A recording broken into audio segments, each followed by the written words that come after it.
Federal Reserve lowered the federal funds rate by 25 basis point, bringing it to 3.75. What it means is that short-term loans like HELOCs, credit cards, car purchases, used cars, things like that, you will see a reduction in that rate. But it will not make any major headway for mortgage rates because mortgage rates still follow the 10-year treasury yield and the yield is still floating above 4%. And because of that, the mortgage rates have not come down.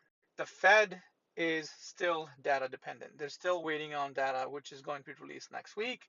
And this is why they have not penciled in any rate cuts for 2026. They're saying we're going to wait and see. And because of that, the rates didn't do much yesterday. They just kind of floated below sixes, which you'll probably see. Now, the two likely scenarios that will play out next week. So next Wednesday is going to be the job numbers, and on Friday will be the CPI.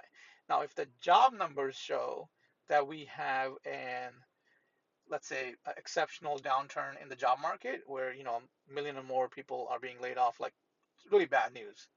And then on CPI front, the CPI comes in, let's say, lower, then they'll probably revise their meetings for January and likely pencil in new rate cuts for next year.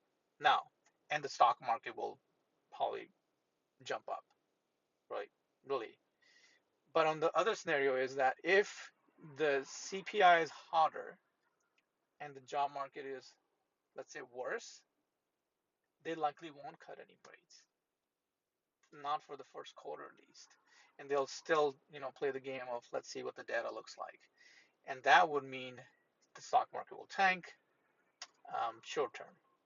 So it's just we're stuck in this weird position. So if you're waiting on the sideline for the rates to drop to buy a property, I just don't think it's going to happen anytime soon. Your chances are, securing a property with the right terms and possibly doing a 2-1 buy down. Maybe that will help, but nothing else. I just don't see it.